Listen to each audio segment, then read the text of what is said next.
Hello, beautiful bookish people. Today we're doing the Unpopular Opinions book tag. This is a tag where you get to express all of the unpopular opinions that you've been holding in for your entire career on BookTube. I love that you thought you could do an unpopular opinions tag without me. Psh, what are you talking about? Please, we both know you're too soft to do it without your alter ego. Well, I don't know about that. We both know it's true. Now scoot over. It's the one and only Digo Double. Hello and welcome to the Unpopular Opinions book tag featuring Salty, my alter ego. Salty, do you want to say anything? I mean, nah. I'm mostly just here to keep Hannah honest and get into the root of these opinions because, I mean, look at her. She's too soft. That's not true. You cried at the end of Charlotte's Web. I mean, yeah, all the spiders found their home. So wholesome. Point made. Okay. Question number 1 is a popular book or series that you did not like. And this is actually really hard because Carry On, Sarah J. Maas, Every Hearted Doorway, the list goes on. Okay, but I didn't hate any of those. Secret History. I did really dislike the Secret History, from the characters falling flat to the plot not doing anything, to the pretentious writing, to its true featuring aesthetics over anything else. 100% true.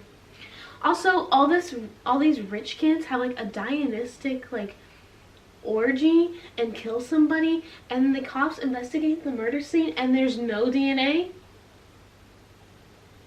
Just saying.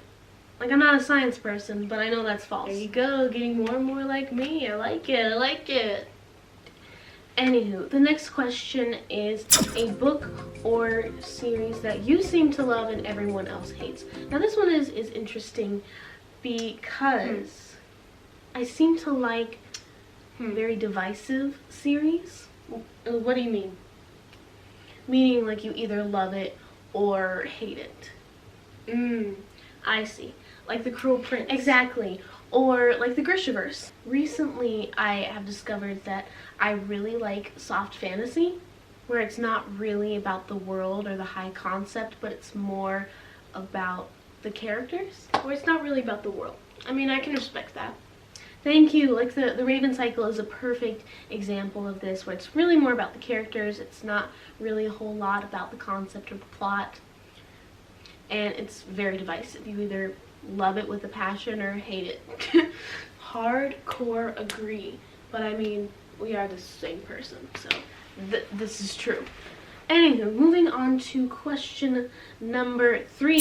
What is a love triangle where the person ended up with the wrong person? And boy, oh boy, do we have an answer for this one. Since we are the same person, we both have a thing for soft boys. And the best soft boy is John Ambrose McLaren from the To All the Boys I've Loved Before series. And my question is, Jenny Han, why would you introduce us to the most wholesome, preppy, cinnamon roll of a character and not have our main protagonist end up with him? We're bitter about it. Is it to show disappointment? Because here I am. He was so good and preppy and liked school and treated Laura Jean well, and we might have to move on because I might get bitter about it. Oh my gosh, please. No. So the next question is a popular genre that you just can't seem to reach for. There is one genre that we just can't get into, both of us, and that is sci-fi. Now listen, we've tried like really hard to get into sci-fi, but here's the thing, it scares us, plain and simple. Yeah, we need like newbie science fiction recommendations with like easy to get into concepts and plots and stuff, because really I'm baby. No, I mean, it's true. I'm the baby mutual. Next question is, what is a beloved character that you just don't like? This is easy. It's freaking, listen, Henry Chang. She's not wrong. Henry Chang from The Raven Cycle. He doesn't even deserve to be there because Maggie doesn't give him the development that he truly deserves to feel a part of this Raven Cycle. He's just thrown in there and I'm expected to like him or care. But I don't. Here's the thing. And he makes rape jokes about Blue. And then Blue becomes friends with him, which is like not something that Blue would ever in her mind do from what you've established as her character. Yeah, I mean, I have to agree. Hashtag RoboBee is more important than Henry Chang. Anywho, moving right along is, what is a popular author you just can't seem to get into? Well, here's the thing. Victoria Schwab and I have a bumpy road. Meaning that you've hated one and loved another, right? You gotta be clear with your audience. Yeah. So I loved Vicious and the world and the characters and the superhero tropes that it played with. But, I'm sorry, Chanel. Our dark duet really disappointed me. Whoa. It's just one of those things where I didn't recognize the characters at the end of the series. Like, they had morphed into something that wasn't what was set up in the beginning book. Does that make sense? And it really frustrated me. So the next question is a book trope that you are tired of seeing. Easy. The resurrection trope. It cheapens death, and then I don't trust the author to actually kill off anyone else in the story. Also, the bad boys who get a redemption story. Like, you know, Adam from Shatter Me.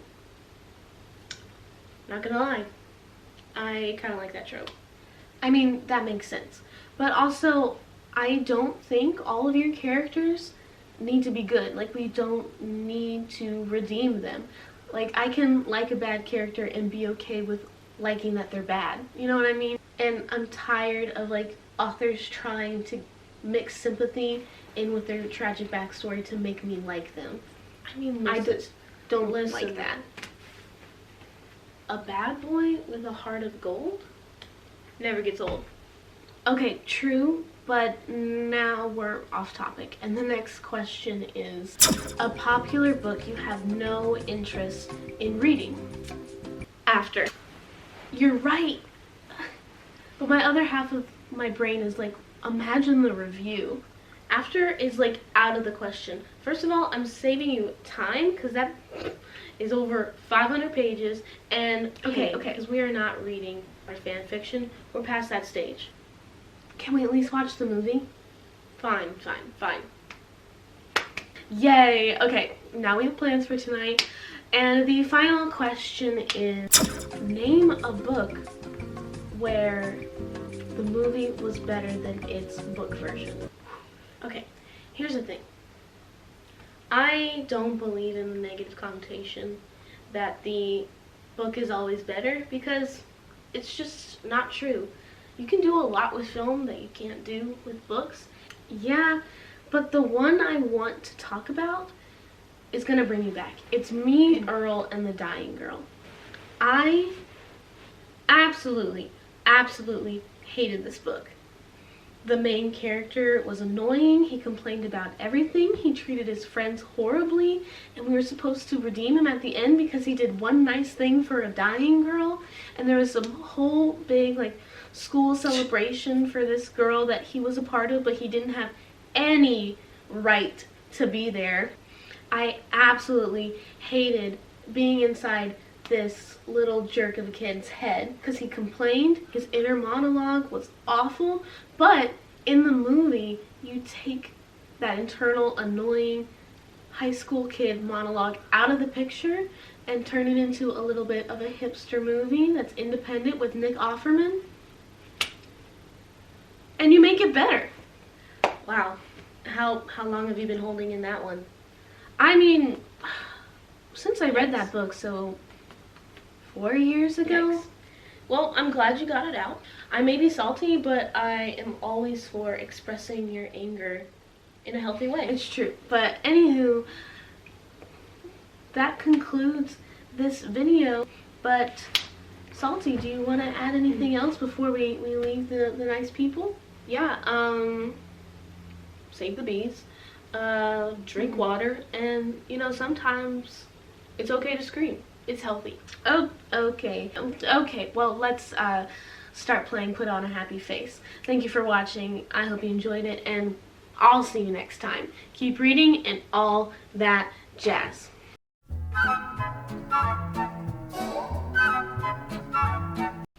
This is gonna take so long to edit. Mood. I love how I put on makeup for Salty, but not actually Hannah. I also want to say that I put perfume on for y'all before I realized I'm not going to change anything.